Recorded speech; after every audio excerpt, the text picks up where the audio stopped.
إن الحمد لله نحمده ونستعينه من يهده الله فلا مضل له ومن يضلل فلا هادي له وأشهد أن لا إله إلا الله وحده لا شريك له وأشهد أن محمدًا عبده ورسوله أما بعد أعوذ بالله من الشيطان الرجيم بسم الله الرحمن الرحيم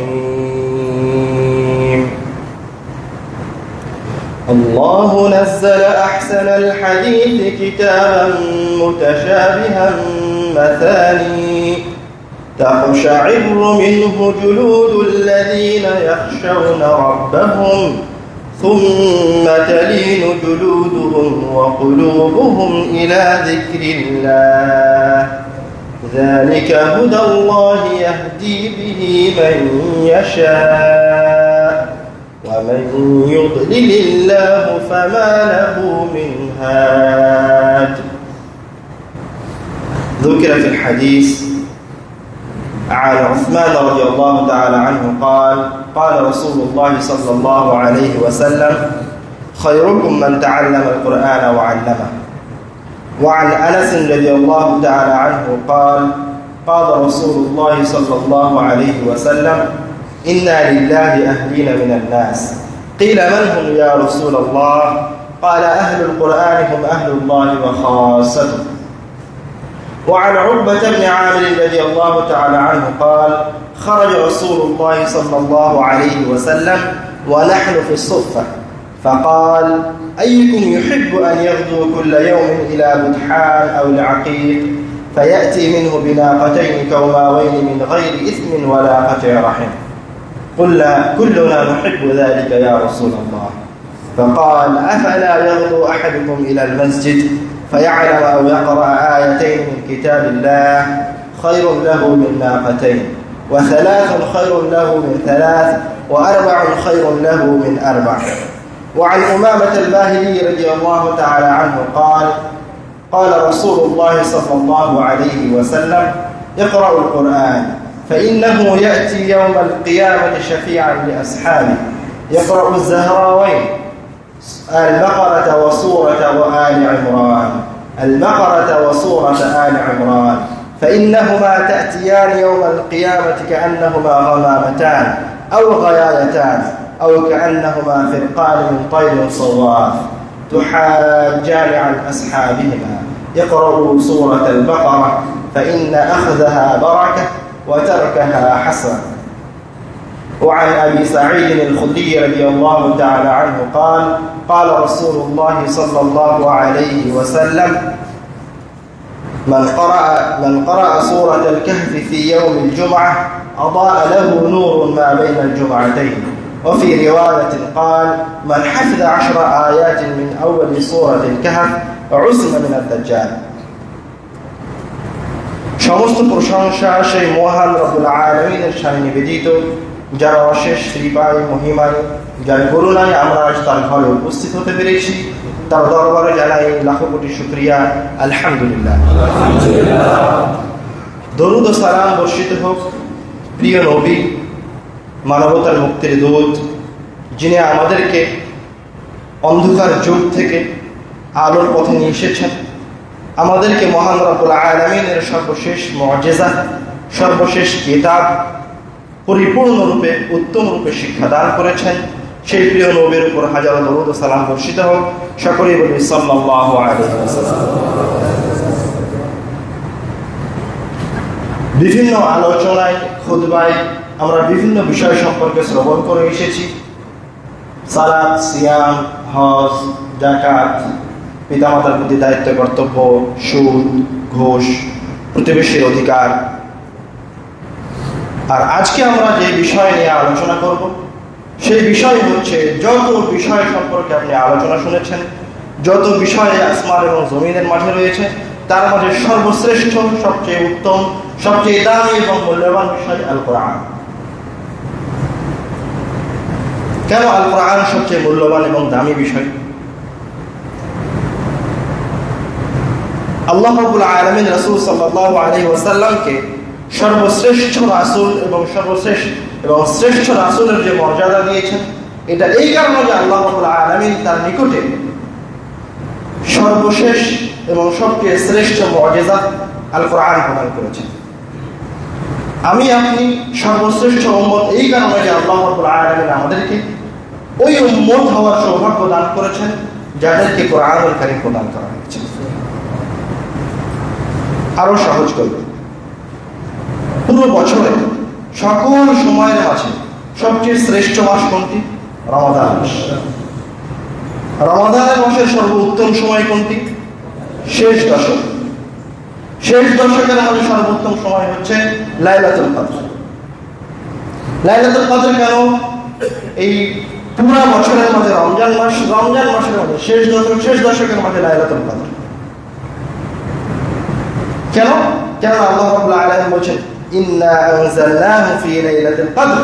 লাইলাতুল কদর যে মহিমান্বিত রাত, শেষ দশক যে মহিমান্বিত দশক, রমাদান মাস যে মহিমান্বিত মাসের কারণ হচ্ছে আল্লাহ রাব্বুল আলামিন ওই রাত্রিতে, ওই মাসে, ওই শেষ দশকে আল কোরআনকে অবতীর্ণ করেছেন। তো আপনার জীবনের প্রত্যেক যে সময়টা কোরআনের সাথে অতিবাহিত হবে, সেই সময়টা হচ্ছে সর্বশ্রেষ্ঠ সময় আপনার জন্য। আমাদের এই গুরুত্বপূর্ণ তথ্যবহুল আলোচনায় শুরুতেই থাকবে আল কোরআনের পরিচয়। কোরআন শব্দের অর্থ, আল্লাহ রাব্বুল আলামিন কেন এই কিতাবের নাম আল কোরআন রাখলেন।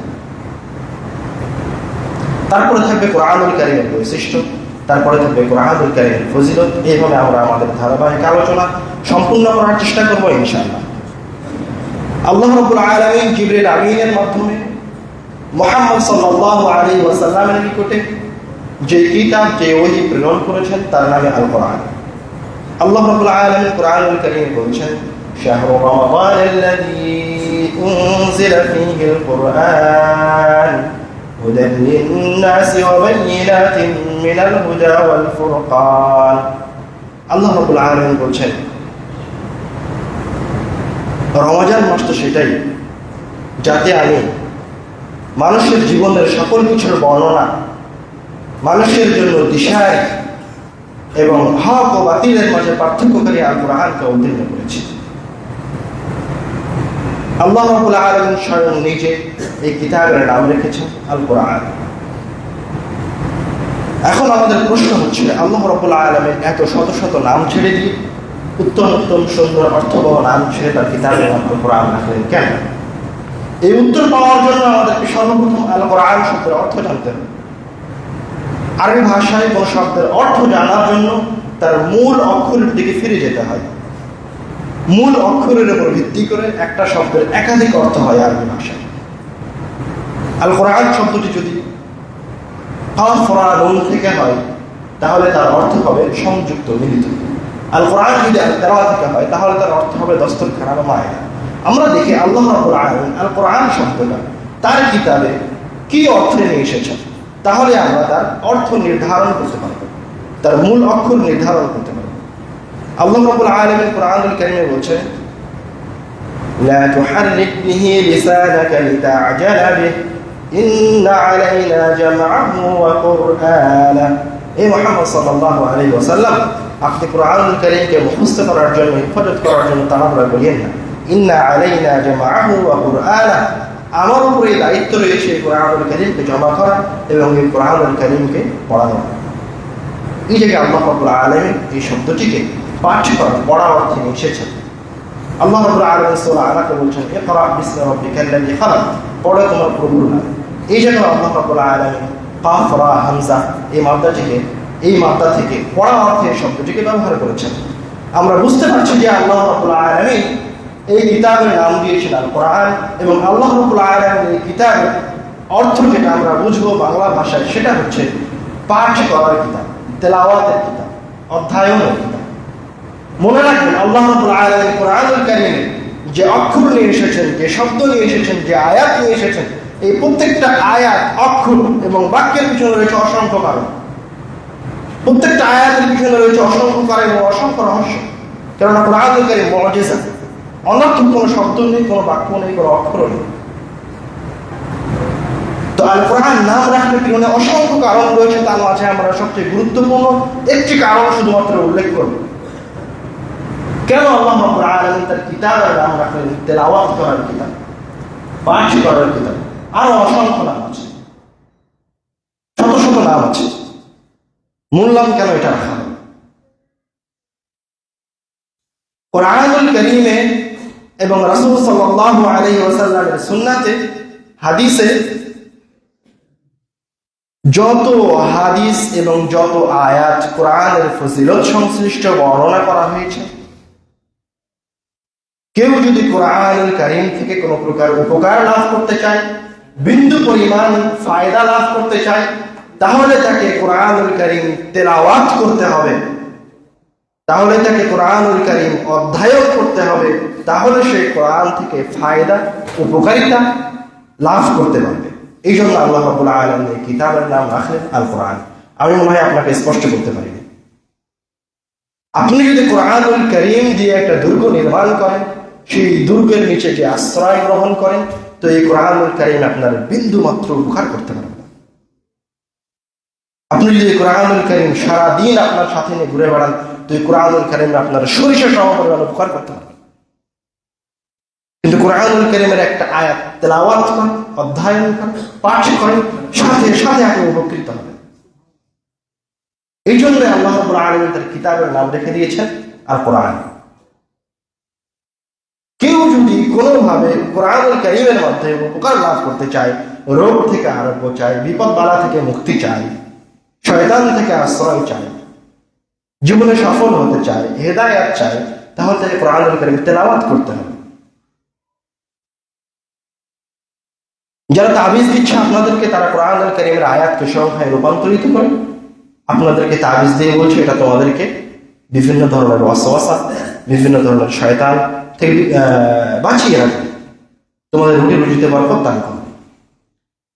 এদের কথা সরাসরি আল্লাহ রাব্বুল আলামিনের কোরআনুল কারীম এবং রাসূল সাল্লাল্লাহু আলাইহি ওয়াসাল্লামের হাদিসের পরিপূর্ণ বিরোধী। রাসূল সাল্লাল্লাহু আলাইহি ওয়াসাল্লাম কোরআন মাজিদ পড়ে, কোরআন তেলাওয়াত করে ফায়দা অর্জন করতে বলছেন, আর শয়তান বলছে তেলাওয়াত করা লাগবে না, তুমি এটা সাথে রাখো, তাহলে তোমার সবকিছু হয়ে যাবে। এখানে শয়তানের দুইটি উপকারিতা রয়েছে। প্রথম উপকারিতা হচ্ছে শয়তান আপনার কোরআনুল কারীম এবং রাসূল সাল্লাল্লাহু আলাইহি ওয়াসাল্লামের শিখিয়ে যাওয়া দোয়া থেকে বিরত রাখছে, কোরআন তেলাওয়াত থেকে বিরত রাখছে, যেটা আপনাকে হেদায়েত থেকে দূরে সরিয়ে দিচ্ছে। আর দ্বিতীয় ফায়দা হচ্ছে আপনি যখন তেলাওয়াত থেকে দূরে সরে যাচ্ছেন, কোরআনুল কারীম থেকে দূরে সরে যাচ্ছেন, তখন আপনি আস্তে আস্তে শিরকের অন্ধকার অতল গহ্বরে চলে যাচ্ছেন, যেখান থেকে উঠে পাওয়ার উপায় নেই। এই জন্য আমাদেরকে সর্বপ্রথম আল্লাহ রাব্বুল আলামিন আমাদের নিকটে যে কিতাব দিয়ে সর্বপ্রথম দাওয়াত দিয়েছেন, সেই কিতাবের মর্মার্থ বুঝতে হবে, সেই কিতাবের নামটা বোঝার হবে, যে আমার আপনার জীবনের সফলতা কোথায়, কিভাবে আমরা কোরআনুল কারীম থেকে উপকার লাভ করতে পারি, কিভাবে আমরা বিপদ থেকে বাঁচতে পারি, কিভাবে আমরা সহজে যে কোনো প্রকার বালা মুসিবত থেকে পরিত্রাণ লাভ করতে পারি। এই শুরুতে আরো একটা কথা, আল্লাহ রাব্বুল আলামিন এই কিতাবের মূল নাম হিসেবে আল কোরআনকে উল্লেখ করেছেন। এছাড়াও কোরআনুল কারীমের একাধিক নাম ও সিফাত বর্ণনা করা হয়েছে। আনুমানিক কোরআনুল কারীমের 90 থেকে 100টার অধিক সিফাত বর্ণনা করা হয়েছে। তার মাঝে রয়েছে কিতাব, যিকির, তানজিল, আরো অসংখ্য নাম ও সিফাত। কিন্তু আমাদের মাঝে কিছু জাহেল উলামা, জাহেল ব্যক্তি এই শত শত সিফাতকে, এই শত শত নামকে ছেড়ে দিয়ে আল্লাহ রাব্বুল আলামিনের প্রণীত সিফাতকে, প্রতিপালকের পক্ষ থেকে যে নাম দেওয়া হয়েছে, যে সিফাত দেওয়া হয়েছে, সেই সিফাতকে ছেড়ে দিয়ে কোরআনুল কারীমকে, কোরআনুল মাজিদকে বলছে কোরআন শরীফ। অথচ শরীফ শব্দের না অস্তিত্ব হাদিসে আছে, না শরীফ শব্দের অস্তিত্ব কোরআনুল কারীমে আছে। ওরা আপনাকে কত ভ্রষ্ট করতে চায়। আপনি যেন কিতাবের নামটাও শুদ্ধভাবে না বলতে পারেন, শুধু চেষ্টা করেন। আপনাকে সতর্ক হতে হবে, শরীফ নাম মুছে ফেলতে হবে। যারা কোরআনুল কারীম শরীফ লিখে ছাপাচ্ছে, তাদেরকে এই নাম পরিবর্তন করতে হবে। শত শত সিফাত ছেড়ে দিই, আপনার সিফাতটাই ভালো হলো। আল্লাহ রাব্বুল আলামিন এই কিতাবের অসংখ্য সিফাত বর্ণনা করেছেন। কুরআনুল কারীম বলেন, কুরআন মাজিদ বলেন, কুরআন থেকে ফুরকান বলেন, কিতাব বলেন, তানজিল বলেন, জিকির বলেন, অসংখ্য নাম এবং সিফাত রয়েছে। عن عثمان رضي الله تعالى عنه قال قال رسول الله صلى الله عليه وسلم خيركم من تعلم القرآن وعلمه। উসমান রাদিয়াল্লাহু তাআলা আনহু থেকে বর্ণিত, তিনি বলেন রাসূল সাল্লাল্লাহু আলাইহি ওয়াসাল্লাম বলছেন, তোমার পরিবারে, তোমার সমাজে, তোমার দেশে সর্বশ্রেষ্ঠ এবং সর্বোত্তম এবং মর্যাদাবান ব্যক্তি হচ্ছে সেই সবচেয়ে শ্রেষ্ঠ ব্যক্তি যে নিজে কোরআন তেলাওয়াত করে এবং আরেকজনকে শেখায়। খায়রুকুম মান তাআল্লামাল কুরআনা ওয়া আল্লামা, যে নিজে কোরআন মাজিদ শেখে এবং আরেকজনকে শিখিয়ে দেয়। অন্য এক হাদিসে এসেছে রাসূল সাল্লাল্লাহু আলাইহি ওয়াসাল্লাম বলেন, মান ক্বারা হারফান মিন কিতাবিল্লাহ ফালাহু বিহি হাসানাহ, যে ব্যক্তি কোরআনুল কারীমে, কোরআন মাজিদে একটি অক্ষর পাঠ করবে তার জন্য রয়েছে একটি হাসানাত। ওয়াল হাসানাতু বিআশরি আমসালিহা, একটা কাজের জন্য, একটা অক্ষরের জন্য একটা হাসানা রয়েছে, একটা ভালো কাজের জন্য একটা হাসানা রয়েছে। কিন্তু কোরআনুল কারীমে একটা অক্ষরের বিনিময়ে যে হাসানা দেওয়া হবে সেই হাসানা হচ্ছে 10টি হাসানার সমান। তারপরে আরো স্পষ্ট করে রাসূল সাল্লাল্লাহু আলাইহি ওয়াসাল্লাম বলেছেন, লা আকুলু আলিফ লাম মিম হারফ, আরবি ভাষায় কখনো কখনো হারফ গঠন হয় 2 থেকে 3টা অক্ষরের মাধ্যমে। এই রাসূল সাল্লাল্লাহু আলাইহি ওয়াসাল্লাম বলেছেন, লা আকুলু আলিফ লাম মিম হারফ, এই যে আলিফ লাম মিম বলতেছে আপনি মনে করেন না যে আলিফ লাম মিম বললে আল্লাহ রাব্বুল আলামিন 10 নেকি দিবে, না, তা নয়। রাসূল সাল্লাল্লাহু আলাইহি ওয়াসাল্লাম বলেছেন, আলিফুন হারফুন লামুন হারফুন মিমুন হারফ, আলিফ বললে 10 নেকি, লাম বললে 10 নেকি, মিম বললে 10 নেকি, আলিফ লাম মিম বললে 30 নেকি। শুধু যদি কেউ বিসমিল্লাহির রহমানির রহিম বলে, বিসমিল্লাহির রহমানির রহিমে প্রায় 21টি অক্ষর রয়েছে, শুধু বিসমিল্লাহির রহমানির রহিম পড়লে তার নেকি হবে কত? 210টি হাসানাত। কোরআনুল কারীমের অসংখ্য বৈশিষ্ট্য রাসূল সাল্লাল্লাহু আলাইহি ওয়াসাল্লাম বলে গেছেন, আল্লাহ রাব্বুল আলামিন কোরআনুল কারীমে বর্ণনা করেছেন। আল্লাহ রাব্বুল আলামিন বলেন, ইয়া আইয়ুহান নাস ক্বাদ জাআতকুম মাও'িযাতুম মির রাব্বিকুম ওয়া শিফাa'un লিমা ফিস সুদূর ওয়া হুদান ওয়া রাহমাতুল লিল মুমিনিন। আল্লাহ রাব্বুল আলামিন এই আয়াতের দিকে লক্ষ্য করেন। আল্লাহ রাব্বুল আলামিন বলছেন, ইয়া আইয়ুহান নাস, সদা সর্বদা আল্লাহ রাব্বুল আলামিন যখন কোরআনের কথা উল্লেখ করবেন তখন কিন্তু আল্লাহ রাব্বুল আলামিন এইভাবে বলেন না যে এই কোরআনুল কারীম মুমিনের জন্য, এই কথা আল্লাহ রাব্বুল আলামিন বলেন না এই কোরআনুল কারীম বড়লোকের জন্য, এই কথা আল্লাহ রাব্বুল আলামিন বলেন না এই কোরআনুল কারীম শুধুমাত্র আরবদের জন্য, অথবা আল্লাহ রাব্বুল আলামিন এই কথা কখনো বলেননি যে এই কোরআনুল কারীম মুহাম্মদ সাল্লাল্লাহু আলাইহি ওয়াসাল্লামের জন্য। আল্লাহ রাব্বুল আলামিন বলছেন, ইয়া আইয়ুহান নাস ক্বাদ জাআতকুম মাও'িযাতুম মির রাব্বিকুম, হে মানুষ তুমি শোনো, হে মুচি, হে ভ্যান চালক, হে রিকশা চালক, হে রাজা, হে প্রজা, হে শিক্ষিত অশিক্ষিত, তুমি শোনো, তোমার প্রতিপালকের পক্ষ থেকে মাও'িযা কোরআনুল কারীম এসেছে, উপদেশ বাণী এসেছে। আল্লাহ রাব্বুল আলামিন প্রত্যেকটা মানুষকে উদ্দেশ্য করে বলছেন। আল্লাহ রাব্বুল আলামিন বলছেন, তোমার জন্য যে কিতাব এসেছে সেই কিতাবটা হচ্ছে মাও'িযা। মাও'িযা কি? উপদেশ, যে উপদেশ দিতে পারে। তোমার উপদেশের প্রয়োজন, তোমার নাসিহার প্রয়োজন, তোমার ভালো হওয়ার প্রয়োজন, তুমি আমার কিতাবের কাছে ফিরে আসো, এখানে তোমার জন্য উপদেশ রয়েছে। এই উপদেশ কার কাছ থেকে এসেছে? মির রাব্বিকুম, তোমার প্রতিপালকের পক্ষ থেকে এসেছে। তারপর আল্লাহ রাব্বুল আলামিন বলেন, ওয়া শিফাa'un লিমা ফিস সুদূর, এই কিতাব কি? এই কিতাব হচ্ছে, আল্লাহ রাব্বুল আলামিন বলেন, এই কিতাব হচ্ছে তোমাদের জন্য শিফা, এই কিতাব হচ্ছে তোমাদের রোগের আরোগ্য। কেউ যদি তার কোনো রোগ, তার কোনো চিকিৎসার প্রয়োজন হয় তাহলে সেই জন্য এই কিতাবের কাছে ফিরে আসে, এই কিতাব যেন তেলাওয়াত করে আমি তাকে আরোগ্য প্রদান করব। সেটা চাই ডায়াবেটিসের রোগ হোক, ক্যান্সার হোক, সর্দি হোক, কাশি হোক, জ্বর হোক, আল্লাহ রাব্বুল আলামিন বলছেন কোরআনুল কারীম হচ্ছে শিফা।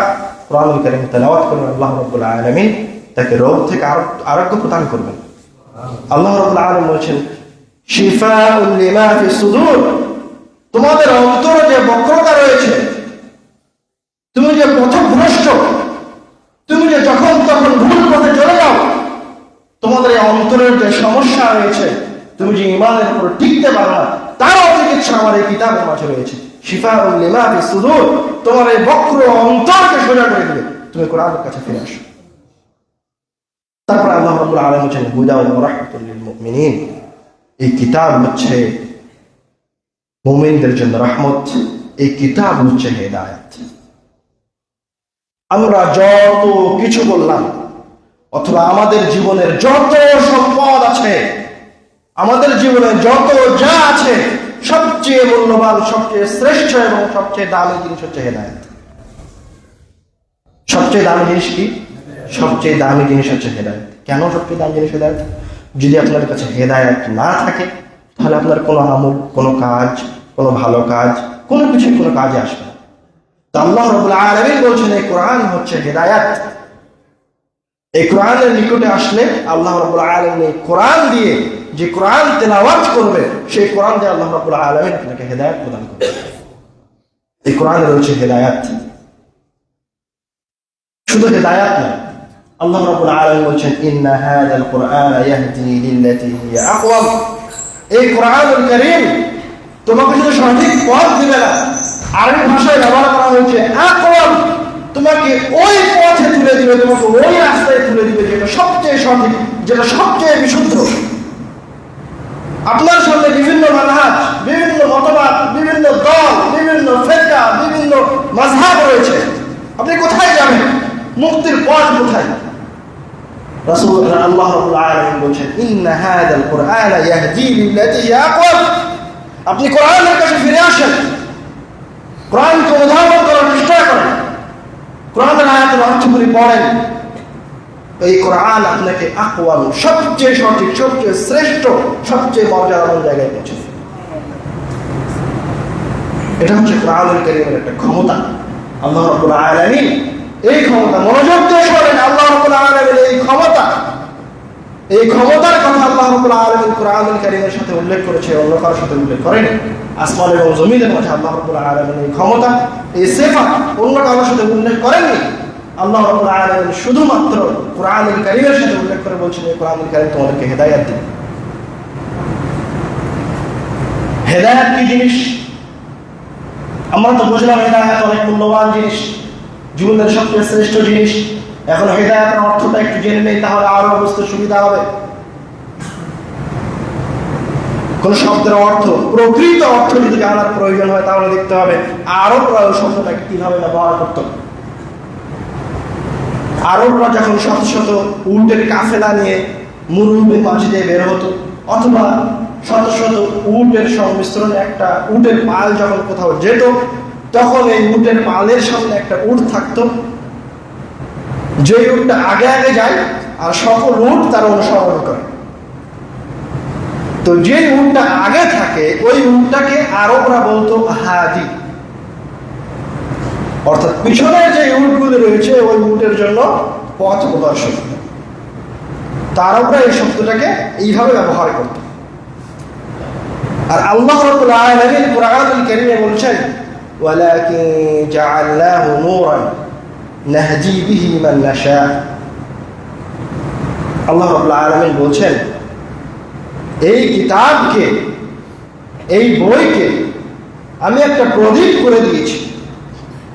এই কিতাব হচ্ছে একটা আলো, নাহদি বিহি মান নাশা, আমি যাকে চাই তাকে আমি এই কিতাবের মাধ্যমে হেদায়েত প্রদান করি।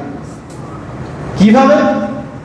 মনে করেন আপনি কুটকুটে কালো অন্ধকার আমাবস্যা রাত্রে এক জায়গায় দাঁড়িয়ে আছেন, কোনো কিছুই দেখা যায় না, ডানে যাবেন না বামে যাবেন না পিছনে যাবেন না কোন দিকে যাবেন, আপনি কোনো কিছুই বুঝতে পারছেন না। এমন তো অবস্থায় কেউ একজন একটা প্রদীপ, একটা লাইট নিয়ে আসো, আপনাকে আপনার গন্তব্যে পৌঁছে দিল, আপনি সহিহ সালামত আপনার মাকসাদে পৌঁছে গেলেন। তো আল্লাহ রাব্বুল আলামিন বলছে কোরআনুল কারীম বলছে ওই নূরের মতো, ওই আলোর মতো তুমি এই কোরআনের কাছে আসো, এই কোরআন তোমাকে তোমার গন্তব্যে পৌঁছে দেবে। তোমাকে যে গন্তব্যে যাওয়ার জন্য আমি সৃষ্টি করেছি এই দুনিয়ায়, যে জান্নাতের জন্য তোমাকে সৃষ্টি করেছি, যার ইবাদত করার জন্য তোমাকে আমি সৃষ্টি করেছি, তুমি এই কিতাবের কাছে আসো, এই কিতাব তোমাকে ওই জায়গায় পৌঁছে দেবে।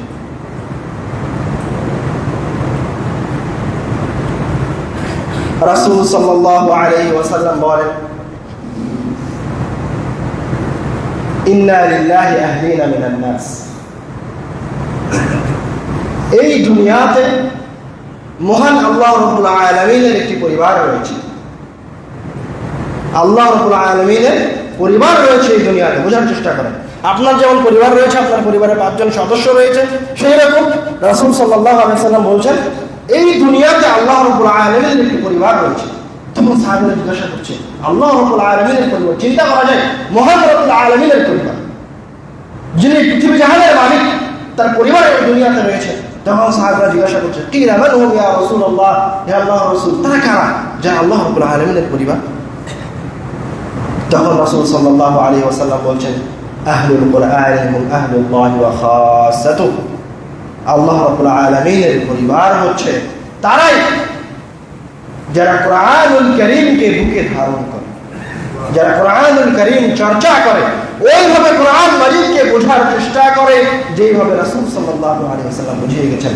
তারা এই দুনিয়ার জীবনে থেকে, এই মাটির উপর থেকে আমাদের সাথে বাজার ঘাটে চলাফেরা করে কার পরিবারের সদস্য? মহান আল্লাহ রাব্বুল আলামিনের পরিবারের সদস্য। এই সৌভাগ্য যদি কেউ পেতে চায় তাহলে তাকে কোথায় আসতে হবে? কোরআনুল কারীমের কাছে আসতে হবে। শুধু তাই নয়, আল্লাহ রাব্বুল আলামিনের পরিবারের সদস্য তো অনেকেই হতে পারে বিভিন্ন ভাবে।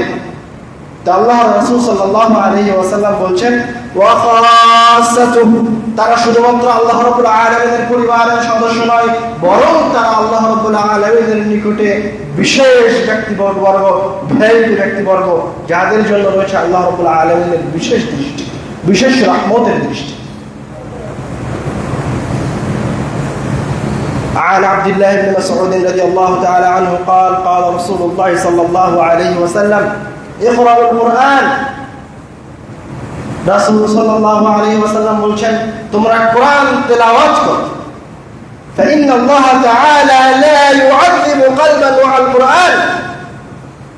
আল্লাহ রাব্বুল আলামিন ওই আত্মাকে, আল্লাহ রাব্বুল আলামিন ওই ব্যক্তিকে কোনদিন শাস্তির সম্মুখীন করবেন না যে কোরআনুল কারীমকে মুখস্থ করেছে।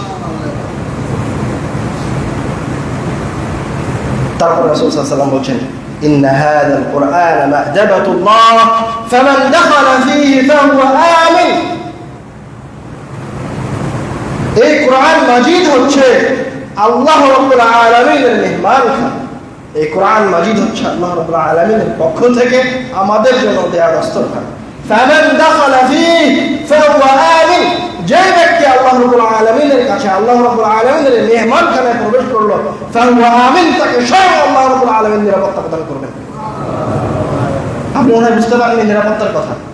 আমরা যখন বন্যার সময় বাঁচার জন্য যাই তখন কোথায় যাই? আশ্রয় কেন্দ্রে যাই।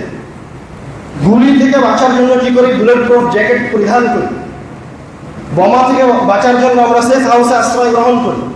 রাসূল সাল্লাল্লাহু আলাইহি ওয়াসাল্লাম বলছে, তুমি যদি কোনো প্রকারের বিপদ থেকে বাঁচতে চাও, তোমার যদি নিরাপত্তার প্রয়োজন হয়, তাহলে তুমি এই প্রতিপালকের ঘরে প্রবেশ করো, এই প্রতিপালকের কিতাবের কাছে আসো, স্বয়ং আল্লাহ তোমাকে নিরাপত্তা প্রদান করবে। ওয়ামান আহাব্বাল কুরআন ফালিয়ুবাশশির। আর যে ব্যক্তি কোরআনুল মাজিদকে শুধু ভালোবাসবে, কোরআনুল মাজিদকে ভালোবাসে, তার কাছে আসার চেষ্টা করবে, তার জন্য আল্লাহর পক্ষ থেকে সুসংবাদ, সেই সুসংবাদ প্রাপ্তদের অন্তর্ভুক্ত।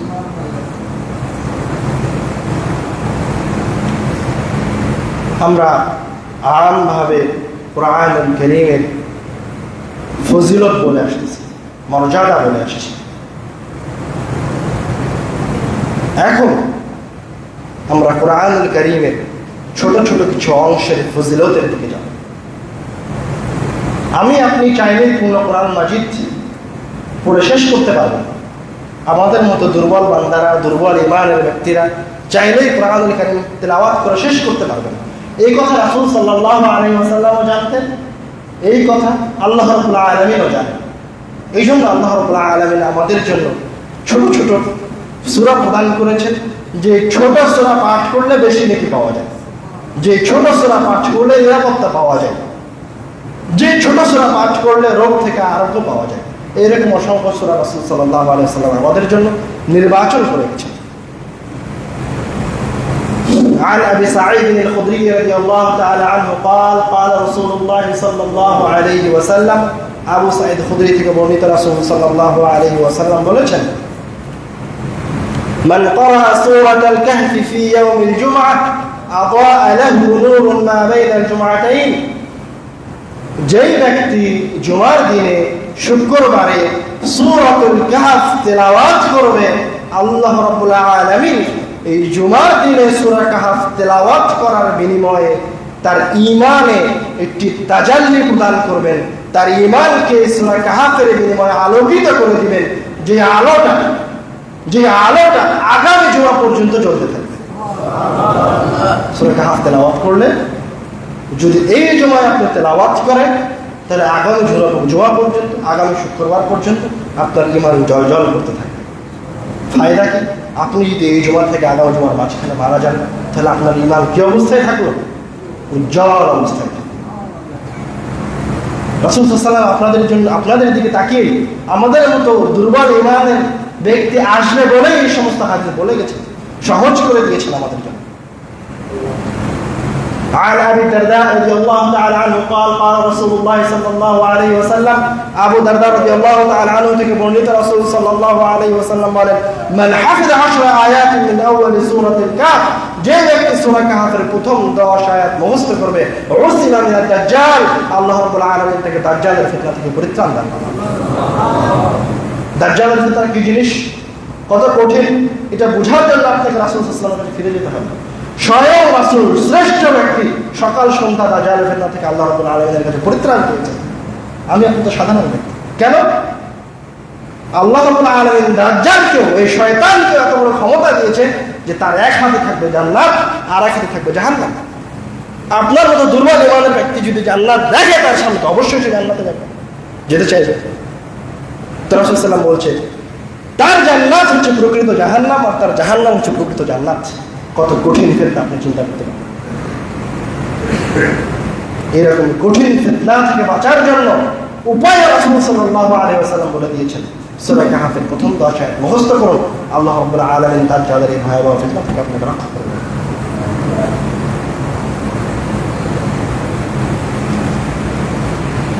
عن أمامة الباهلي رضي الله تعالى عنه قال قال رسول الله صلى الله عليه وسلم উমামা বাহিনী রাদিয়াল্লাহু তাআলা আনহু থেকে বর্ণিত রাসূল সাল্লাল্লাহু আলাইহি ওয়াসাল্লাম বলেছেন মান ক্বারা আয়াতুল কুরসি দুরা কুল্লি সালাতি যেই ব্যক্তি প্রত্যেক ফরজ সালাতের পরে আয়াতুল কুরসি অর্থাৎ আল্লাহু লা ইলাহা ইল্লা হুয়াল হাইয়ুল কাইয়্যুম এই আয়াতটি শুরু থেকে শেষ পর্যন্ত তেলাওয়াত করবে, সে যেই ব্যক্তি তেলাওয়াত করবে 5 ওয়াক্ত ফরজ সালাতের পরে তার এবং তার জান্নাতের মাঝে, ওই ব্যক্তি এবং ওই ব্যক্তির জান্নাতের মাঝে দূরত্ব হচ্ছে মৃত্যু। বুঝতে পারেন মনে হয়? কোন ব্যক্তি যদি 5 ওয়াক্ত সালাতের পরে আল্লাহু লা ইলাহা ইল্লা হুয়াল হাইয়ুল কাইয়্যুম আয়াতুল কুরসি তেলাওয়াত করে তাহলে সে মৃত্যু করা মাত্রই জান্নাতে প্রবেশ করবে। তার রূহটা নিয়ে ফেরেশতারা সরাসরি জান্নাতে চলে যাবে। শুধুমাত্র কি করতে হবে? আয়াতুল কুরসি তেলাওয়াত করতে হবে। সহজ জিনিস, পানির মতো সহজ, 1 মিনিটও সময় লাগে না আয়াতুল কুরসি তেলাওয়াত করতে। শুধু মনে রাখতে হবে যে 5 ওয়াক্ত সালাতের পর আমাকে আয়াতুল কুরসি তেলাওয়াত করতে হবে। আর আয়াতুল কুরসি তেলাওয়াতকারীর জন্য রয়েছে এত বড় জাযা। অন্য আরেক হাদিসে এসেছে রাসূল সাল্লাল্লাহু আলাইহি ওয়াসাল্লামকে একজন ব্যক্তি এসে বলল, ইয়া রাসূলুল্লাহ ইন্নী উহিব্বু হাযিহি সূরা কুল হুয়াল্লাহু আহাদ। হে আল্লাহর রাসূল, আমি কুল হুয়াল্লাহু আহাদ এই সূরাটিকে ভালোবাসি। তখন রাসূল সাল্লাল্লাহু আলাইহি ওয়াসাল্লাম উত্তরে বলছেন, ইন্না হুব্বাকা ইয়াহা আদখালাকাল জান্নাহ। নিশ্চয় কুল হুয়াল্লাহু আহাদ এই সূরার প্রতি ভালোবাসা, এই সূরা বেশি বেশি তেলাওয়াত করা তোমাকে জান্নাতে পৌঁছে দেবে। কত সহজ জান্নাতে যাওয়া। আমি আপনি না জানি, আর না আমি আপনি কোন সময় আমল করার প্রয়োজন মনে করি। কোরআনুল কারীম তেলাওয়াত করাও সহজ। আমার আপনার জন্য আল্লাহ রাব্বুল আলামিন কোরআনুল কারীমকে, কোরআনুল কারীমের ফজিলতকে একটি ছোট্ট একটা সূরার মাঝে নিয়ে চলে এসেছেন। রাসূল সাল্লাল্লাহু আলাইহি ওয়াসাল্লাম বলছেন, আয়াজিজু আহাদুকুম আন ইয়াকরা ফি লাইলাতিন সুলুসাল কুরআন, তোমাদের মাঝে কি এমন কোনো ব্যক্তি আছে যে রাত্রে কোরআনুল কারীমের 1/3 তেলাওয়াত করতে পারে? তোমাদের মাঝে এমন কোনো ব্যক্তি আছে যে নিয়মিত রাত্রে কোরআনুল কারীমের 3/1 তেলাওয়াত করতে পারবে? তখন সাহাবারা বলছিল, ইয়া রাসূলুল্লাহ, কিভাবে প্রত্যেক রাত্রে কোরআনুল কারীমের এত বড় কোরআন মাজিদের 3/1 পাঠ করা সম্ভব? তখন রাসূল সাল্লাল্লাহু আলাইহি ওয়াসাল্লাম বলেন, কুল হুয়াল্লাহু আহাদ তা'দিলু সুলুসুল কুরআন। কেউ যদি সূরা ইখলাস কুল হুয়াল্লাহু আহাদ তেলাওয়াত করে একবার, তাহলে তাকে 3/1 কোরআন মাজিদ তেলাওয়াত করার সমান নেকি প্রদান করা। তাহলে কেউ যদি সূরা ইখলাস কুল হুয়াল্লাহু আহাদ 3 বার তেলাওয়াত করে, তাহলে সে পুরো কোরআন মাজিদ তেলাওয়াতের সমান নেকি পাবে।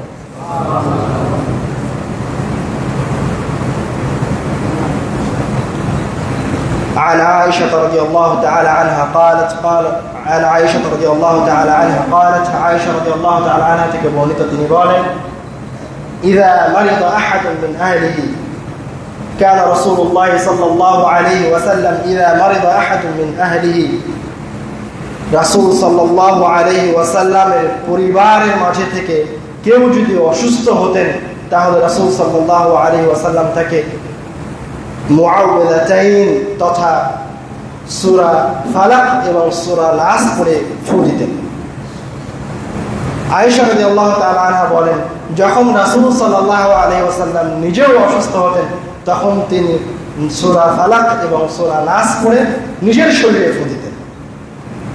হাদিসে এসেছে আয়েশা রাদিয়াল্লাহু তাআলা আনহা বলেন, যখন রাসূল সাল্লাল্লাহু আলাইহি ওয়াসাল্লাম তার জীবনের শেষবার অসুস্থ হলেন, যে অসুস্থতা তার মৃত্যুর অসুস্থতা ছিল, তখন রাসূল সাল্লাল্লাহু আলাইহি ওয়াসাল্লাম নাস সালাহ ইখলাস পড়তে পড়তে একসময় তার পড়ার সক্ষমতা চলে গেছিল।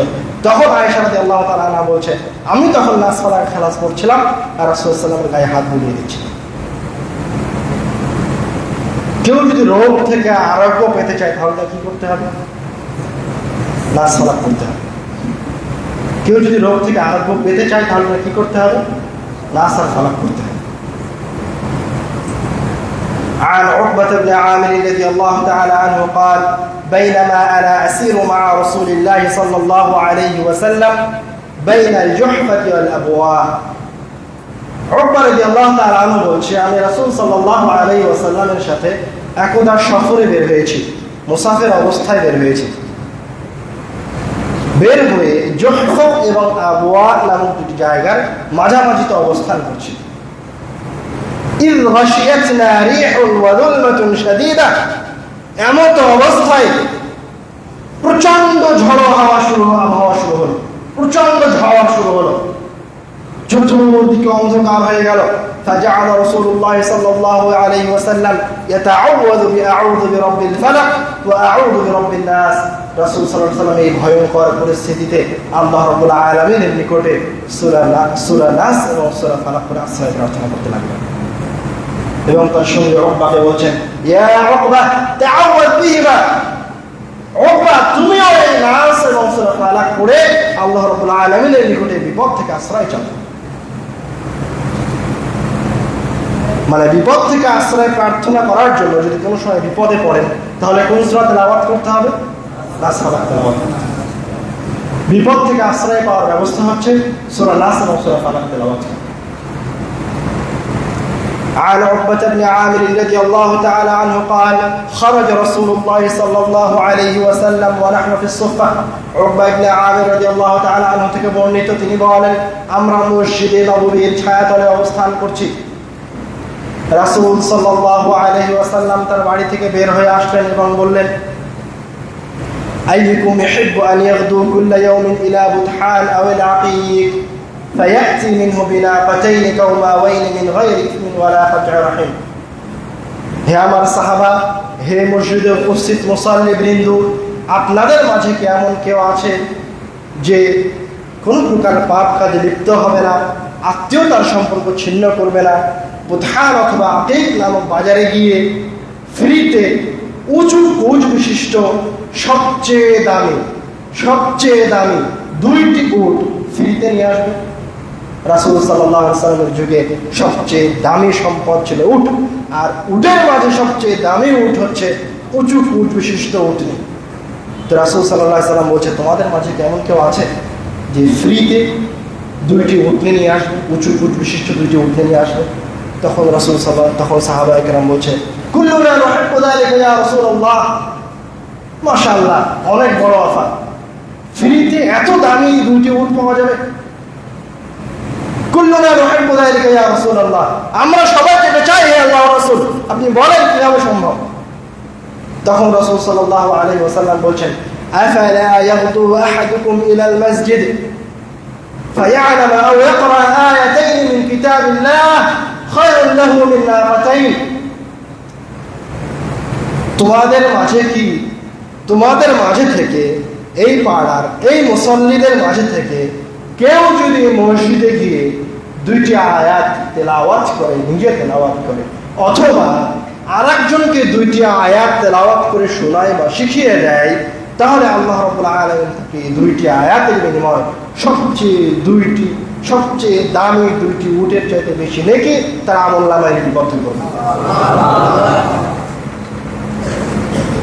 তারপর রাসূল সাল্লাল্লাহু আলাইহি ওয়াসাল্লাম বলছেন, ওয়া সালাতুন খায়রুন লাহু মিন সালাত ওয়া আরবাউন, মানে কেউ যদি 3টি আয়াত তেলাওয়াত করে, কেউ যদি 4টি আয়াত তেলাওয়াত করে, ওমিন আ'দাদিহিন্না মিনাল ইলম, কেউ মানে যে যতগুলো আয়াত তেলাওয়াত করবে আল্লাহ রাব্বুল আলামিন সে ততগুলো আয়াতের বিনিময়ে, প্রত্যেকটি আয়াতের বিনিময়ে একটি করে উটের সমপরিমাণ বা তার চাইতে বেশি নেকি তার আমলনামায় লিখে দিবেন।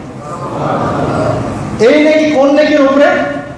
স্মরণ আছে, শুরুতে আমরা কোরআনুল কারীমের যে একটা নেকির কথা বলেছি, মনে আছে? হ্যাঁ, একটা অক্ষরের জন্য 10 নেকি। লম্বা আলোচনা করে লাভ হলো দিতে হবে। আমরা বলেছি কোরআনুল কারীমের একটা অক্ষরের বিনিময়ে 10 নেকি প্রদান করা হবে। আলিফ লাম, যে অক্ষরে হাদিস আলিফ লাম মিম দিয়ে রাসূল সাল্লাল্লাহু আলাইহি ওয়াসাল্লাম উদাহরণ প্রদান করেছেন, আপনি যে অক্ষরে পাঠ করেন না কেন কোরআনুল কারীমের, তার বিনিময়ে 10টি হাসানা প্রদান করা হবে। আর ওই একই আয়াত, ওই একই কোরআন মাজিদ, ওই একই অক্ষর যদি কেউ মসজিদে এসে তেলাওয়াত করে, তাহলে ওই বিনিময়ের উপরে প্রত্যেকটা আয়াতের জন্য একটি করে উটের বিনিময়, একটি করে ইটের সমপরিমাণ নেকি আমলনামায় লিপিবদ্ধ করা। জান্নাতে যাওয়া পানির মতো সহজ, কিন্তু এই আমল করা কঠিন। জান্নাতে যাওয়া আল্লাহ রাব্বুল আলামিন সহজ করে রেখেছেন, কিন্তু এর উপর আমল করা কঠিন। রাসূল সাল্লাল্লাহু আলাইহি ওয়াসাল্লাম আমাদেরকে মসজিদে এসে কোরআন তেলাওয়াত করতে বলছেন। এর মানে বোঝা যাচ্ছে যে মসজিদ শুধুমাত্র সালাতের জন্য নির্মাণ করা হয়নি। মসজিদে কোরআনুল কারীম সাজিয়ে রাখা হবে, এটা কোরআন মসজিদের সৌন্দর্য নয়। মসজিদের সৌন্দর্য কি? মুসল্লিরা মসজিদে এসে কোরআন তেলাওয়াত করবে, এটা হচ্ছে মসজিদের সৌন্দর্য। আমি আপনি ভুল বুঝেছি। মসজিদ তালাবদ্ধ থাকবে না, মসজিদ থাকবে সবার জন্য উন্মুক্ত, এবং প্রত্যেক মুসলিম মুমিনকে জানতে হবে মসজিদ আড্ডা দেওয়ার জায়গা নয়, গল্প করার জায়গা নয়। মসজিদে এসে হয় নিজে কোরআন তেলাওয়াত করতে হবে, অথবা আরেকজনকে কোরআন শিখিয়ে দিতে হবে। হয় মসজিদে এসে কাউকে উপদেশ দিতে হবে, অথবা বসে বসে আলাদা আলাদা কোরআন তেলাওয়াত করতে হবে, অথবা কেউ কোরআন তেলাওয়াত করবে, বাকিরা কোরআন শ্রবণ করবে। আল্লাহ রাব্বুল আলামিন বলেছেন, وَإِذَا قُرِئَ الْقُرْآنُ فَاسْتَمِعُوا لَهُ وَأَنصِتُوا لَعَلَّكُمْ تُرْحَمُونَ। যখন তোমাদের সামনে কোরআন তেলাওয়াত করা হয়, তখন তোমরা তোমাদের মুখগুলিকে বন্ধ করে নাও। তোমরা যদি মুখ বন্ধ করে মনোযোগের সাথে কোরআন তেলাওয়াত করো, লাআল্লাকুম তুরহামুন, তোমাদের উপরে আল্লাহ রাব্বুল আলামিনের রহমত অবতীর্ণ হবে।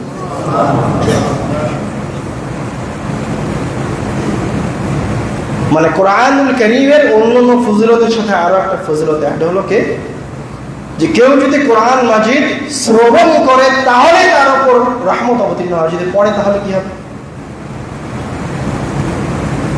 হাদিসে এসেছে কান রাজুলুন ইয়াকরাউ সূরাতাল কাহফ ওয়া ইনদাহু ফারাসুন মারবুতুন বিশাফরাইন। একদা একজন ব্যক্তি কোনো এক সন্ধ্যায় কোরআনুল কারীম তেলাওয়াত করছিল, সূরা কাহফ তেলাওয়াত করছিল, আর তার পাশে একটি ঘোড়াকে বাঁধা ছিল। তাগাশশাতহু সাহাবাতুন, কোরআন তেলাওয়াত করতে করতে এক পর্যায়ে একটা মেঘ তাকে উপর থেকে ঘিরে ধরলো। ওয়াজাআলাত তাদনু, এবং আস্তে আস্তে ওই মেঘ নিচে নামতে শুরু করলো। ওয়াজাআলা ফারাসুহু ইয়ানফিরু মিনহা, এবং তার এই বেঁধে রাখা ঘোড়াটা ছুটে পালানোর জন্য প্রচন্ড লাফালাফি শুরু করে দিল। فلما أصبح أتى النبي صلى الله عليه وسلم وذكر ذلك له। তখন সাহাবায়ে কেরাম এই দৃশ্য দেখে উঠে চলে গেছেন। যখন সকাল হয়েছে, সকাল হতে রাসূল সাল্লাল্লাহু আলাইহি ওয়াসাল্লামের কাছে এসে বলছেন, রাসূল সাল্লাল্লাহু আলাইহি ওয়াসাল্লাম এরকম ঘটনা ঘটে গেছে আমার সাথে গতকালকে। তখন রাসূল সাল্লাল্লাহু আলাইহি ওয়াসাল্লাম বলছেন, তিলকা সাকিনাতু তানাজ্জালাতুল কুরআন, আর সেটা তো হচ্ছে কোরআনুল কারীম তেলাওয়াত করছিলেন, সেই জন্য আল্লাহ রাব্বুল আলামিন এই তেলাওয়াতের বিনিময়ে আসমান থেকে রহমত, সাকিনা, বরকত অবতীর্ণ হচ্ছে।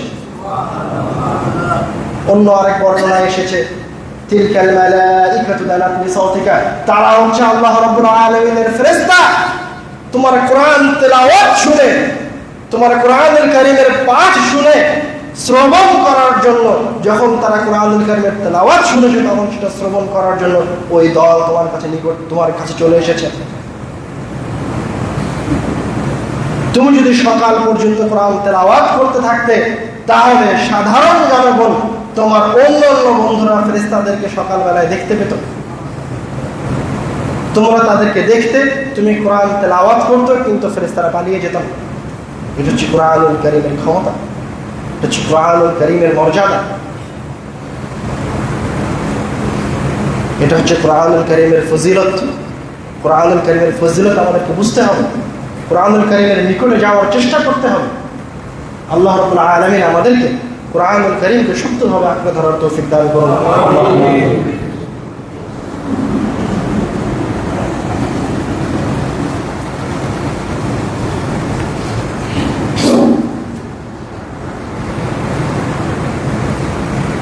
عن أمامة الباهلي رضي الله تعالى عنه قال قال رسول الله صلى الله عليه وسلم أمامة باهلي رضي الله تعالى عنه থেকে বর্ণিত রাসূল সাল্লাল্লাহু আলাইহি ওয়াসাল্লাম বলেন, ইকরাউল কুরআন, তোমরা কোরআন তেলাওয়াত করো, فإنه يأتي يوم القيامة شفيعا لأصحابه, কেননা যে ব্যক্তি দুনিয়ায় কোরআন তেলাওয়াত করেছে কিয়ামতের দিন কোরআন তার জন্য শাফাআত করতে আসবে।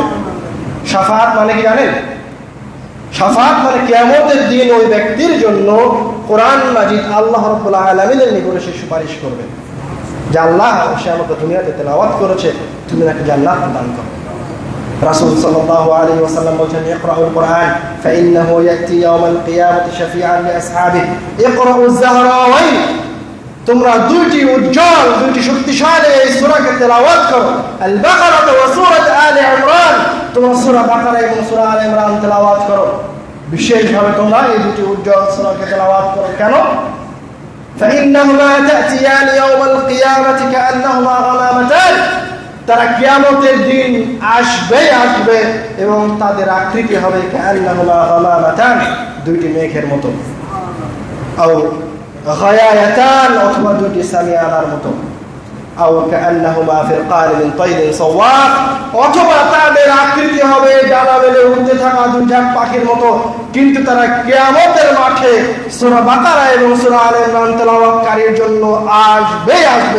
ও যে আসবে এই জন্য রাসূল সাল্লাল্লাহু আলাইহি ওয়াসাল্লাম তিনটি জিনিসের সাথে আপনাকে বোঝানোর জন্য, আপনাকে স্পষ্ট করার জন্য তিনটি জিনিসকে দিয়ে উদাহরণ প্রদান করেছেন। এবার বলছেন যে সূরা বাকারা এবং আলে ইমরান যে আপনার জন্য কিয়ামতের মাঠে আসবেন, আসার পর কি করবেন? তুহাজ্জানি আল আসহাবিহিমা, আপনাকে যখন আল্লাহ রাব্বুল আলামিনের সামনে পেশ করা হবে বিচারের জন্য, তখন এই দুইটি সূরা এসে তুহাজ্জানি আল আসহাবিহিমা, আপনার পক্ষ নিয়ে মহান রাব্বুল আলামিনের সাথে ওকালতি শুরু করবে। আল হুজ্জা মানে আল্লাহ রাব্বুল আলামিনের সাথে বাদানুবাদ শুরু করবে। কিসের জন্য?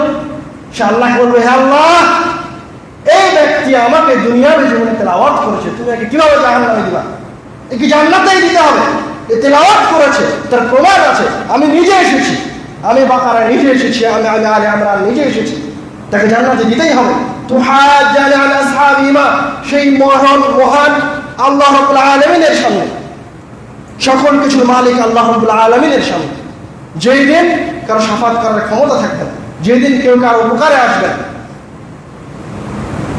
যেই দিন কেউ কারো বিন্দু মাত্র উপকার করতে পারবে না, মানুষ মানুষের কাছ থেকে পালিয়ে যাবে, সেই দিন সূরা বাকারা আলে ইমরান এসে শুধু শাফাত করবে না, নয় আপনার জন্য হুজ্জাত পেশ করবে আল্লাহ রাব্বুল আলামিনের সামনে আপনাকে জান্নাতে নিয়ে যাওয়ার জন্য। তারপর রাসূল সাল্লাল্লাহু আলাইহি ওয়াসাল্লাম বলেছেন, ইকরাউ সূরাতাল বাকারা ফাইন্না আখযাহা বারাকাহ, অন্তত তোমরা সূরা বাকারা পাঠ তেলাওয়াত করো, অন্তত সূরা বাকারা পাঠ করো।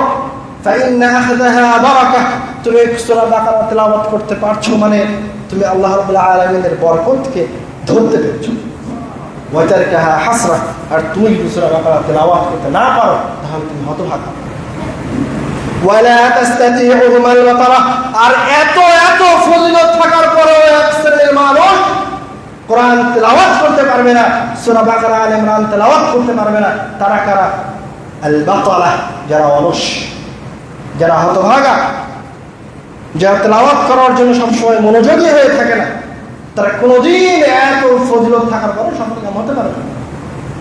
এই সালাত শেষে মসজিদ থেকে বের হয়ে যাওয়ার পরে এক শ্রেণীর মানুষ ভুলে যাবে যে আয়াতুল কুরসি 5 ওয়াক্ত সালাতের পরে তেলাওয়াত করলে সরাসরি জান্নাতে যাওয়া যায়, ইখলাস পাঠ করলে কোরআন মাজিদ পাঠ করার সমান নেকি পাওয়া যায়, বাকারা আলে ইমরান পাঠ করলে কিয়ামতের দিন তারা আসবে। এক শ্রেণীর মুসল্লি মসজিদ থেকে বের হওয়ার পরেই ভুলে যাবে, একথা সত্য। সবাই তেলাওয়াত করতে পারবে না, এই জন্য আপনাকে সদা সর্বদা মনোযোগী থাকতে হবে। আপনাকে ভুলিয়ে দেওয়ার জন্য শয়তান আছে, আর আপনাকে স্মরণ করার জন্য আপনাকে নিজে স্মরণ করতে হবে। আপনাকে স্মরণ করার জন্য আপনার সামনে কোরআনুল কারীম আছে, আপনাকে স্মরণ করার জন্য মসজিদ আছে, আপনাকে স্মরণ করানোর জন্য আরে ওলামা আছে। আর শয়তান আপনাকে সবসময় ভুলানোর চেষ্টা করবে। আপনাকে আজকের খুতবায় বলা হয়েছে, আপনি বের হয়ে কেন ভুলে যাবেন? শয়তান আপনাকে ওয়াসওয়াসা প্রদান করবে। এই জন্য আল্লাহ রাব্বুল আলামিন কোরআনুল কারীমে বলছেন যে যখনই তোমরা কোরআন তেলাওয়াত করো তখন কি বলো? আউযু বিল্লাহি মিনাশ শাইতানির রাজীম, শয়তান থেকে আশ্রয় প্রার্থনা করো। শয়তান থেকে কেন আশ্রয় প্রার্থনা করতে হবে? শয়তান আপনার জীবনের সবচেয়ে বড় শত্রু। আপনারা চিন্তা করছেন ইবলিসকে, শয়তানকে, আবার জিনকে কই থেকে আসলো? ছোট্ট করে বলে দেই। জিন হচ্ছে ওই জিন যে আল্লাহ রাব্বুল আলামিনের নাফরমানি করেছিল, সে মালায়েকাদের সাথে আসমানে থাকতো। তো যখন সে আল্লাহ রাব্বুল আলামিনের নির্দেশকে অমান্য করলো, আল্লাহ রাব্বুল আলামিন কি নির্দেশ দিয়েছিলেন? সিজদা করার নির্দেশ দিয়েছিলেন। তখন কি জিন সিজদা করা থেকে বিরত থাকলো। তখন আল্লাহ রাব্বুল আলামিন কোরআনুল কারীমে বলেছেন তার ওই অস্বীকার করাটাকে, তার এই পাপে লিপ্ত হওয়ার কারণে তাকে কি বললেন? ইবলিস বললেন। আর এই ইবলিসকে যখন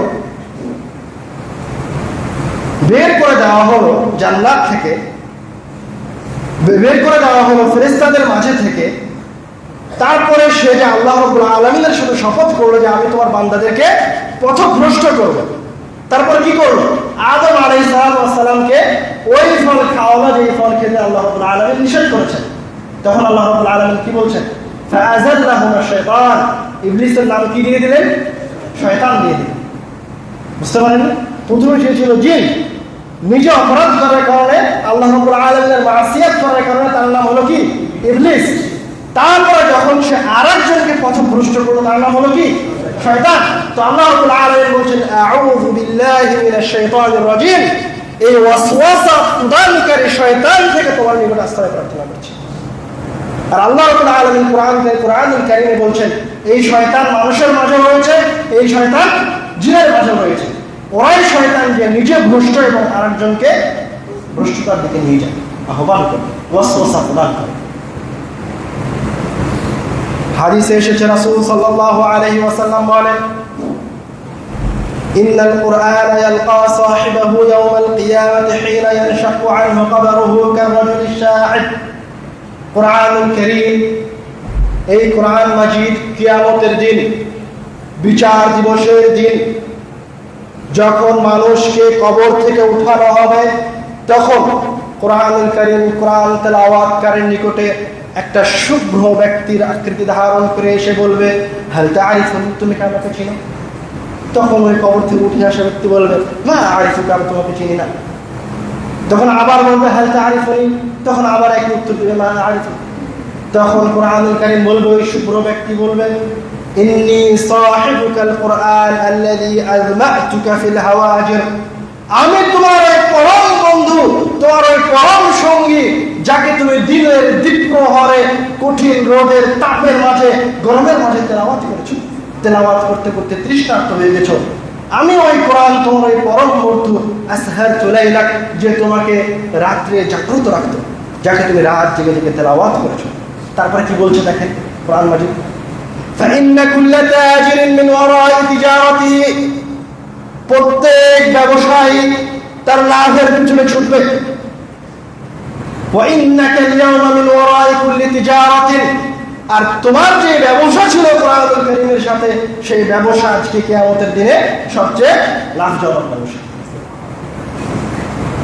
সবচেয়ে লাভজনক ব্যবসা। এর প্রতিদান না হলে আপনি বুঝতে পারবেন না। এই জন্য রাসূল সাল্লাল্লাহু আলাইহি ওয়াসাল্লাম এই সবচেয়ে লাভজনক ব্যবসার প্রতিদান কত মহান হবে সেটাও আল্লাহ রাসূল সাল্লাল্লাহু আলাইহি ওয়াসাল্লাম বলছেন। ওয়ায়ুতাল মুলকা বিয়ামিনিহি, তার ডান হাতে দেওয়া হবে রাজত্ব।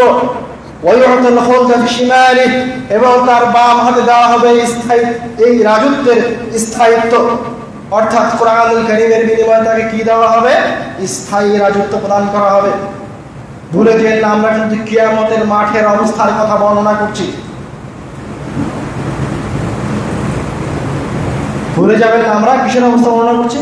কিয়ামতের মাঠে কোরআন শুভ্র ব্যক্তির আকৃতি ধারণ করে এসে কোরআন তেলাওয়াতকারীকে এই কথা বলবে। এই কথা বলা শেষ হলে তার ডান হাতে কি দেওয়া হবে? রাজত্ব। আর বাম হাতে কি দেওয়া হবে? স্থায়িত্ব।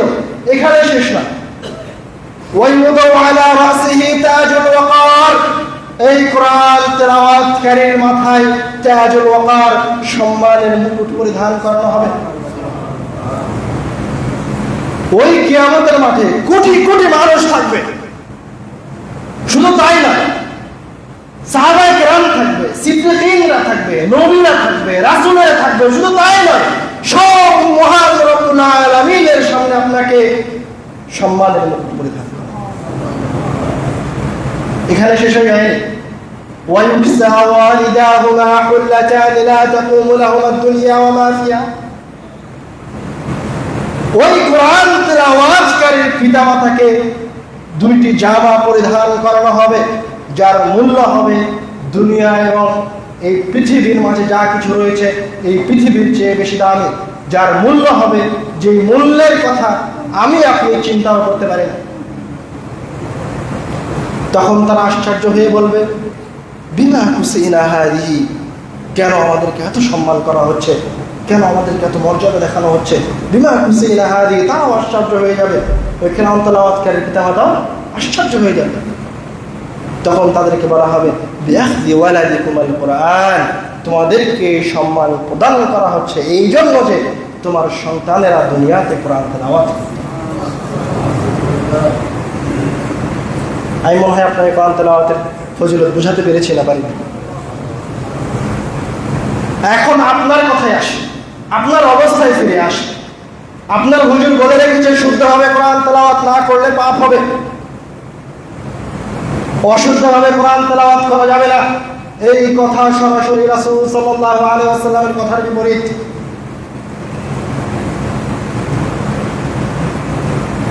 রাসূল সাল্লাল্লাহু আলাইহি ওয়াসাল্লাম বলেছেন, আল মাহিরু বিল কুরআন মা'a সাফারাতিল কিরামিল বারারা, যে ব্যক্তি কোরআনে দক্ষ, খুব সুন্দরভাবে কোরআন তেলাওয়াত করতে পারে, তার অবস্থান কি হবে? সম্মানিত ফেরেশতাদের সাথে। ওয়াল্লাযী ইয়াকরাউল কুরআন, এবার আপনার কথায় আসছে রাসূল সাল্লাল্লাহু আলাইহি ওয়াসাল্লাম, ওয়াল্লাযী ইয়াকরাউল কুরআন ওয়া ইয়াতাতা'তাউ ফীহি, আর যে কোরআন মাজিদ পড়ার চেষ্টা করে কিন্তু পড়তে পারে না, অক্ষর উচ্চারণ করতে পারে না, ইয়াতাতা'তাউ ফীহি, চেষ্টা করে কিন্তু পড়তে পারে না। তারপরে কি? ওয়া হুয়া আলাইহি শাকুন, কোরআন তেলাওয়াত করা তার জন্য খুব কঠিন। তো রাসূল সাল্লাল্লাহু আলাইহি ওয়াসাল্লাম বলছেন লাহু আজরান, তার জন্য রয়েছে ডবল নেকি। যে কোরআন তেলাওয়াত করতে পারে না কিন্তু কোরআন তেলাওয়াতের পিছু ছাড়ে না, চেষ্টা করতেই থাকে, লেগেই থাকে, কোরআনের সাথেই লেগে থাকে, তার জন্য কি রয়েছে ডবল নেকি। তো এই কথার বিপরীত হলো না, হবে না। আল্লাহ রাব্বুল আলামিন ও রাসূল টিচার, যে কোনো মূল্যে আপনি কোরআন তেলাওয়াত করেন, যে কোনো মূল্যে আপনি কোরআনের নিকটে ফিরে আসেন। ওই কিয়ামতের দিনে কোরআনুল কারীমের কাজ শেষ হয়নি। জান্নাতে যাওয়ার পরেও কোরআনুল কারীমের ফজিলত রয়েছে। কি ফজিলত রয়েছে? কোরআন মাজিদ জান্নাতে যাওয়ার পর কি করবে? ইকালু লিসাহিবিল কুরআন ইকরা ওয়ারতাকি ওয়ারাতিল কামা কুনতা তুরাতিল ফিদ দুনিয়া। যখন আপনি জান্নাতে পৌঁছে যাবেন সকল কিছুর পরে, তখন আপনাকে বলা হবে ইকরা ওয়ারতাকি ওয়ারাতিল কামা কুনতা তুরাতিল ফিদ দুনিয়া, তুমি কোরআনুল কারীমের আয়াতকে ওইভাবে তারতিলের সাথে তেলাওয়াত করো যেইভাবে তুমি দুনিয়াতে তেলাওয়াত করতে। তুমি একটা আয়াত তেলাওয়াত করবে আর জান্নাতের এক স্তর থেকে আরেক স্তর উপরে উঠে যাবে, আর এক আয়াত তেলাওয়াত করবে আর এক আয়াত স্তর উপরে উঠে যাবে, আর এক আয়াত তেলাওয়াত করবে আর এক আয়াত স্তর উপরে উঠে যাবে। এইভাবে তুমি যতক্ষণ কোরআন তেলাওয়াত করতে পারবে, তোমার যার যতটুকু কোরআন মাজিদ মুখস্থ আছে সে সেই স্তরে গিয়ে থাকবে। যে কোনো মূল্যে কোরআনুল কারীমের কাছে ফিরে আসতেই হবে। আর যদি কোরআনুল কারীমের কাছে ফিরে না আসেন, আমরা এতক্ষণ যা বললাম সব ছিল কোরআনুল কারীমের ফজিলত, সব ছিল কোরআনুল কারীমের মর্যাদা। যদি কোরআন মাজিদ তেলাওয়াত না করেন এরপরেও, তাহলে কি হবে? রাসূল সাল্লাল্লাহু আলাইহি ওয়াসাল্লাম বলছেন আল কোরআন হুজ্জাতুন লাকা আও আলাইকা, কিয়ামতের দিন কোরআনুল কারীম হয় আপনার পক্ষে সাক্ষী দিবে, নয়তো আপনার বিপক্ষে সাক্ষী দিবে। বাজার পথ বন্ধ, বুঝতে পারেননি? কোরআন মাজিদ ছাড়া বাজার পথ টোটাল বন্ধ। যে কোরআন তেলাওয়াত করেছে তার জন্য কিয়ামতের দিন তার কোরআনুল কারীম তার পক্ষে সাক্ষী দিবে, আর যে ব্যক্তি কোরআন শিখেনি, যে ব্যক্তি কোরআন তেলাওয়াত করেনি, কিয়ামতের দিন ওই ভয়াবহ সময় কোরআনুল কারীম তার বিপরীতে দাঁড়িয়ে যাবে, তার বিপক্ষে সাক্ষী দিবে। তো যে কোনো মূল্যে আমাদেরকে কোরআনুল কারীমের নিকটে ফিরে আসতেই হবে, কোরআন তেলাওয়াত করতেই হবে। রাসূল সাল্লাল্লাহু আলাইহি ওয়াসাল্লাম বলেছেন ইন্নাল্লাহা ইয়ারফা'ু বিহাযাল কিতাবি আকওয়ামান ওয়া ইয়াদ'উ বিহি আখারিন। মহান রব্বুল আলামিন এই কিতাব দিয়ে একটা কওমকে সম্মানিত করেন, আবার এই কিতাবের মাধ্যমে একটা কওমকে অপদস্থ করেন। কিভাবে? কিতাব দিয়ে সম্মানিত করেন, কিতাব দিয়ে অপদস্থ করেন। কিতাব দিয়ে সম্মানিত করবেন আল্লাহ রাব্বুল আলামিন তখনই যখন আপনি কিতাবের কাছে ফিরে আসবেন। আল্লাহ রাব্বুল আলামিন স্বয়ং নিজে আপনাকে কিতাব দান করেছেন, আপনি কিভাবে অবজ্ঞা করেন? যদি কিতাবের কাছে ফিরে আসেন, নিয়মিত কোরআন তেলাওয়াত করেন, তাহলে আল্লাহ রাব্বুল আলামিন আপনাকে সম্মানিত করবেন, আপনার কওমকে, আপনার দেশকে, আপনার পাড়াকে, আপনার সমাজকে উপরে উঠিয়ে দেবেন, উন্নতির চূড়ায় পৌঁছে দেবেন। আর যদি কোরআনুল কারীমকে ছেড়ে দেন তাহলে কি করবেন? অবনতির অতলে গহ্বরে ফেলে দেবেন। খোলাসাতুল কালাম হচ্ছে, আমি আপনি যে গজবের মাঝে পতিত হই, আমি আপনি যে ফিতনায় পতিত হই, আমার আপনার উপর যে রহম নামে না, এই দেশ, এই সমাজ, এই পাড়ার উপরে, আপনার পাড়ার উপরে যে রহমত নামছে না, তার কারণ কি? আপনার পাড়ায় কিছু মানুষ আছে যারা কোরআন মাজিদ পড়ে না, যারা কোরআনুল কারীমের কাছে আসে না, যারা কোরআনুল কারীম শেখার প্রয়োজন মনে করে না। আল্লাহ রাব্বুল আলামিন তো বারবার বলছেন আমি রহমত দিতে চাই, আমি বরকত দিতে চাই, আমি তোমাকে সবকিছু দিতে চাই, কিন্তু আপনি কোরআনুল কারীমের কাছে আসেন না।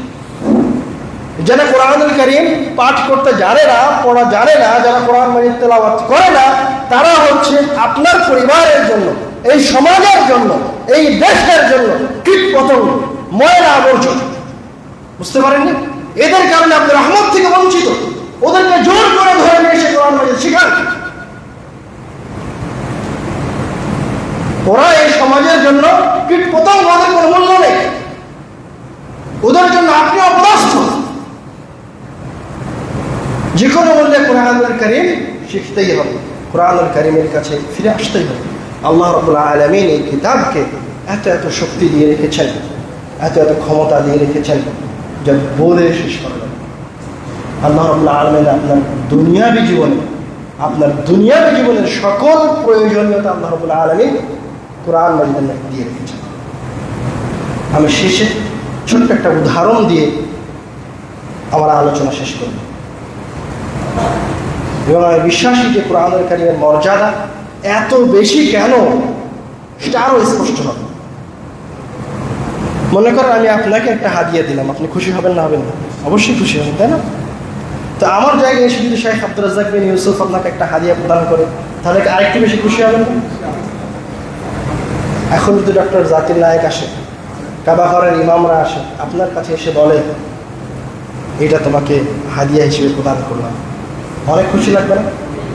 তো চিন্তা করেন, মহান রব্বুল আলামিন শতবার বলছে যে আমি আল্লাহ তোমার কাছে এসেছি, এই যে আল কোরআন দেখছো এটা আমি তোমাকে হাদিয়া হিসেবে প্রদান করলাম, তুমি এই কোরআনের কাছে ফিরে আসো, তোমাকে আমি সব কিছু দিই। আপনি আসবেন না এই কোরআন মাজিদের কাছে? স্বয়ং আল্লাহ রাব্বুল আলামিন বলছে কোথায় যান, আমার দাওয়াতে খুশি হন, শেখ আব্দুর রাজ্জাক বিনের দাওয়াতে খুশি হন, হাদিয়ায় খুশি হন, কাবা ঘরের ইমাম আপনাকে ইনভাইট করলে আপনি খুশি হবেন। সেই জায়গায় আমার আপনার সকলের সৃষ্টিকর্তা, তাদের সকলের সৃষ্টিকর্তা মহান রব্বুল আলামিন বলছে আমি তোমাকে কোরআন মাজিদ দিচ্ছি, আপনি নেবেন না? নেবেন না নিয়ে আপনি কোথায় যেতে চান? প্রতিপালকের এই হাদিয়াকে, এই উপহারকে আপনি কিভাবে অবজ্ঞা করে বেঁচে? আপনি ঠিক তো নিয়মিত আপনার অফিসে সকাল 8টায় যান, বিকাল 4টায় বের হন, কোনোদিন তো এমন হয়নি আপনি 8টার পরে ঢুকেছেন। আপনি আপনার অফিসারের গোলামি করতে আপনার বিন্দু মাত্র অসুবিধা হয় না। মহান রব্বুল আলামিন আপনাকে এত বড় জাযা, এত বড় ফজিলতপূর্ণ, এত মহান কিতাব দিয়েছে, আপনি সারাদিন মিলে একটা আয়াত তেলাওয়াত করতে পারেন না? এর চেয়ে কষ্টের, এর চেয়ে দুঃখের কি কোনো কিছু আছে? যে কোনো মূল্যে আমাদেরকে কোরআনুল কারীমের নিকটে ফিরে আসতেই হবে, কোরআনুল কারীম তেলাওয়াত করতেই হবে। যারা কোরআন মাজিদ পড়তে জানে না তাদেরকে কোরআন মাজিদ শিখতেই হবে। কোরআন মাজিদ ছাড়া নাজাতের উপায় নেই বললেই চলে। আর কোরআন মাজিদ হচ্ছে নাজাতের সবচেয়ে বড় মাধ্যম। কোরআন মাজিদ ছাড়া নাজাত নেই, আর কোরআন মাজিদ হচ্ছে নাজাতের সবচেয়ে বড় মাধ্যম। এই জন্য আমরা আলোচনার শুরুতেই বলেছি, আজকের আলোচনা যত আলোচনা আছে তার মাঝে সবচেয়ে শ্রেষ্ঠ আলোচনা, সবচেয়ে মহান আলোচনা, সবচেয়ে মূল্যবান আলোচনা। কেননা যত বিষয় আপনার কাছে এসেছে, দারুস সাদকা বলেন, আকীদার আলোচনা বলেন, তাওহীদ বলেন, সবচেয়ে মূল্যবান আলোচনা ওটা কোথায় থেকে আসছে? কোরআন থেকে এসেছে। সবার আগে আপনি কোরআনে ফিরে আসেন। আল্লাহ রাব্বুল আলামিন এই কোরআনের মাধ্যমে আপনাকে হেদায়েত দিয়ে দিবেন, আপনার জীবনের সকল পাওয়া পূর্ণ করে দিবেন। আল্লাহ রাব্বুল আলামিন আমাদেরকে এই কোরআনুল কারীমের নিকটে ফিরে আসার তৌফিক দান করুন। কোরআনুল কারীমকে আমাদের হেদায়াতের মাধ্যম করে দিন। যারা আমাদের মাঝে কোরআন তেলাওয়াত করতে জানে না, পাঠ করতে জানে না, হে আল্লাহ তুমি আমাদেরকে কোরআনুল কারীম শিখার তৌফিক দান করো। যারা আমাদের মাঝে মারা গেছে তুমি তাদেরকে জান্নাত দান করো, তাদের কবরের আযাবকে মাফ করে দাও। যারা অসুস্থ হয়েছে তাদেরকে আরোগ্য প্রদান করো, এবং সর্বোপরি আমাদেরকে ইহকালে এবং পরকালে কল্যাণের উপর রাখো। আল্লাহুম্মা আমিন। ওয়া আখিরু দাওয়ানা আলহামদুলিল্লাহি রাব্বিল আলামিন। আসসালামু আলাইকুম।